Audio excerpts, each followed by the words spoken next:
সে রাতের পর থেকে অমল নাকি আমাকে প্রায় রাতেই শিয়ালদা স্টেশন চত্বরে এসে খুঁজত, কিন্তু পাইনি। পাবে কি করে? আমি তো ওদিকে দাঁড়াই না কো। নেহাত ছেলেটার জন্য বেরোতে দেরি হওয়ায় কাস্টমার পাচ্ছিলুম না বলে সেদিন হাঁটতে হাঁটতে ওদিক পানে চলে গিয়েছিল। আর তখনই অমলের সঙ্গে ওইভাবে দেখা। সে রাতটা ভুলবো না। শেষ রাতে পরপর দুটো ট্যাক্সিওয়ালাকে পটিয়ে তাদের ট্যাক্সিতেই রাত কাটিয়ে তবে 100 টাকা হাতে নিয়ে বাড়ি ঢুকেছিল।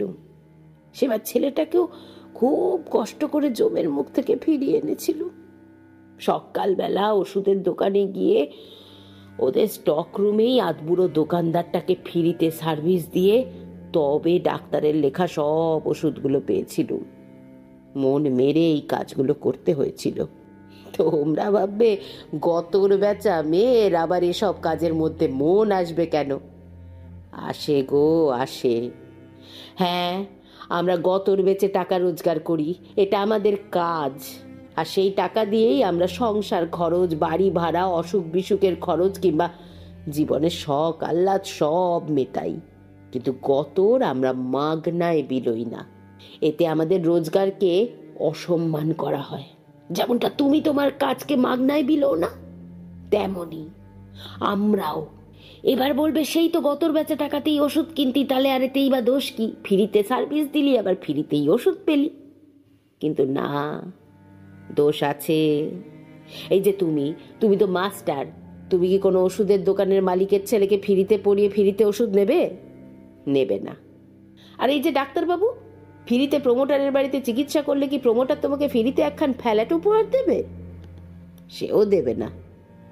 আর তুমিও ফ্রিতে ডাক্তারি করবে না, কারণ ওটা তোমাদের কাজ। তেমনি এটা আমাদের কাজ। আর কোনো কাজকেই কখনো মাগনায় দেওয়া যায় না, বুঝেছো? এই দেখো, তোমাদের সঙ্গে তখন থেকে কথা বলেই চলেছি, কিন্তু আমার পরিচয়টাই তো দেওয়া হয়নি কো। আমি মালতী গো, সোনাগাছির মালতী। ওই যে অমল বলল তোমাদের প্রথম থেকে সবটা বলতে, তাই বলতে বসলুম আর কি। হ্যাঁ, ভাবছো আবার অমলের সঙ্গে আবার কোথায় দেখা হলো, তাই তো? আর বলো না, সে রাতের পর তা প্রায় 5-6 মাস বাদে হঠাৎ একদিন দুপুরবেলা আমাদের এনজিও চাপা এসে আমাকে বলল কি এক বাবু প্রজেক্টের কাজ নিয়ে অফিসে কথা বলতে এসেছে। সে নাকি আমাকে চেনে, আমার সঙ্গে কথা বলতে চায়, তাই অফিস থেকে ডেকে পাঠিয়েছে। কি জ্বালা বলো তো, তখন রাধা বাড়ার সময়, সবে ভাতটা নামিয়েছি, মাছগুলো ভাজবো বলে নুন হলুদ মাখানো। তা না, সেসব চাপাচুপি দিয়ে অফিস ঘরে এসে দেখি একটা লম্বা পাড়া ছেলে বসে আমাদের সেক্রেটারি দিদির সঙ্গে কথা বলছে। আমি যেতে দিদি বলল, ওই যে মালতী এসে গেছে, একেই খুঁজছিলেন তো? দেখ মালতী, ইনি হলেন অমলবাবু। উনি সোনাগাছি আর সোনাগাছির যৌনকর্মীদের জীবনযাপন নিয়ে একটা প্রজেক্টের কাজ করছেন, তাই এখানে এসেছেন রিসার্চ আর কেস স্টাডি করতে। বড়বাবু বলে দিয়েছেন ওনাকে আর ওনার টিমকে হেল্প করতে। তা উনি বলছেন তোকে চেনেন, তাই তোর ইন্টারভিউ রেকর্ড করতে চান। এখানকার কথাও তুই বলবি, তারপর না হয় আরো মেয়েদের সঙ্গে আমি কথা বলিয়ে দেব।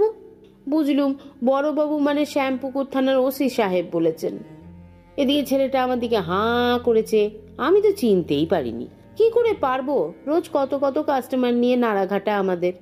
বাঁধাবাবুদের চিনি, কিন্তু এক রাতের ভোমরাদের কেই বা মনে রাখে? আমি মনে করেছিলাম বুঝি তেমনই কেউ, কিন্তু সেই আমায় পরিচয় দিলে। বললে, মনে পড়ে 6 মাস আগে এক রাতে শিয়ালদা স্টেশন থেকে ফেরার পথে তোমার সঙ্গে আমার দেখা হয়েছিল। তোমার ছেলে তখন 3 দিনের টাইফয়েডে ভুগছিল। ছেলে এখন কেমন আছে মা? মা? হ্যাঁ, এই তো সেই ডাক। সেই যে সেই রাতে এই গলাটাই তো আমাকে মা বলে ডেকেছিল। মাগি বলে ডাকা দুনিয়াতে মা বলা ছেলের কথা আলাদা করে মনে থেকে যায় বই কি। এই তো সেদিন আমাকে ছেলের কাছে ফিরতে বলে এমনি এমনি 500 টাকা দিতে চেয়েছিল। সে রাতে অন্ধকারের মধ্যে দেখা ছেলেটার মুখটা ভালো করে মনে নেই, কিন্তু ডাকটা কানে লেগে আছে। কি আশ্চর্য, এ ছেলে এখনো আমাকে, আমার ছেলেকে, মায় আমার নামটা অব্দি মনে রেখেছে। ভাবতে ভাবতে একটু বেখেয়াল হয়ে পড়েছিলুম। হঠাৎ পায়ে হাত পড়তে দেখে সে আমার পায়ে হাত দিয়ে নমস্কার করছে।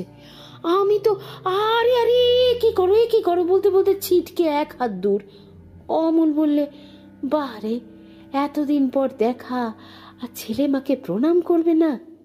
শোনো মা, দিদিভাই তো তোমাকে বলেই দিলেন, আমিও বলছি, তুমি আমার প্রজেক্টের মেন মুখ। তোমার মুখ দিয়েই আমি গোটা সোনাগাছি আর এখানকার জীবনটাকে তুলে ধরবো। চিন্তা করো না, তোমার কাজের সময় আমি নষ্ট করব না। তুমি যখন যেদিন ফ্রি থাকবে আমি সেদিন আসবো। আর এই রেকর্ডারটা রাখো, যখন সময় পাবে, ইচ্ছে করবে, তখনই তুমি তোমার কথা, এখানকার কথা, বাকিদের কথা, তোমার আগের জীবনের কথা, যা যা বলতে ইচ্ছে করবে বলবে। এতখানি মান আমাকে কেউ কোনোদিন দেয়নি জানো। তাই আর ছেলের কথা ফেলতে পারলুম না, বলতেই বসলুম আমার কথা, আমাদের কথা। তা নিজের কথা বলতে গেলেই তো প্রথমেই বলতে হয় আমি কোত্থেকে এলুম এখানে। সে তো অনেক বড় গল্প, বলছি খন। কিন্তু তার আগে তোমরা আমার অন্য একটা কথার উত্তর দাও দেখি। আমাদের যৌনকর্মীদের তোমাদের সমাজ এত নিঘৃণের চোখে দেখে কেন? আমরা কি সাধারণের বাইরে কেউ, নাকি ভিন গ্রহ থেকে আসা কোনো প্রাণী? আরে বাপু, এটা আমাদের পেশা, আমাদের জীবিকা, আমাদের রুটি রুজি জোগাড়ের উপায়। বলা হয় গণিকা বৃত্তি হলো আদিম পেশা। ইতিহাসের কোন আদিকাল থেকে এই পেশা সারা পৃথিবী জুড়ে রয়েছে তা জানো কি? সেই পুরাণে, রামায়ণ মহাভারতে স্বর্গের অপ্সরাদের কথা পড়নি তোমরা? তোমাদের বাংলা অভিধানেই তো আছে, অপ্সরা হলো গিয়ে স্বর্গের বারাঙ্গনা, মানে স্বর্গবেশ্যা, বুঝলে? দাঁড়াও দাঁড়াও, খাতাটা খুলি, তোমাদের বলবো বলে আমি কয়েকটা কথা লিখে রেখে দিয়েছি, শত মনে থাকে না কো, তাই দেখে দেখে বলি। এই যে শোনো, এই বেশ্যা কথাটা কোত্থেকে এসেছে জানো? ঋগ্বেদে থাকা বিশ্বা শব্দ থেকে এসেছে। রামায়ণেও দেখা যায় রাম ভরতকে জিজ্ঞাসা করছেন যে তিনি গণিকা, ঘোড়া আর হাতির ব্যাপারে সন্তুষ্ট কিনা। আর মহাভারতের যুগে তো এমন বেশ কিছু বিখ্যাত মুনি ঋষিরা ছিলেন যারা স্বর্গের অপ্সরা, মানে স্বর্গবেশ্যাদের দেখে কাতর হয়ে তাদের সঙ্গ করেছিলেন। তোমরা জানো তাদের নাম, বিশ্বামিত্র, ভরদ্বাজ, ব্যাসদেব, বশিষ্ঠ, পরাশর, এরকম অনেক মুনি ঋষি আছেন। মহাভারতের যুগে কিন্তু পতিতাবৃত্তি ছিল অন্যতম সম্মানজনক কাজ। রাজদরবারে নানান রাজকীয় অনুষ্ঠানে রাজনটীরা থাকতোই থাকতো। মহাভারতে গণিকাদের বর্ণময় জীবন আর রাজকীয় জাঁকজমকের বর্ণনা আছে গো।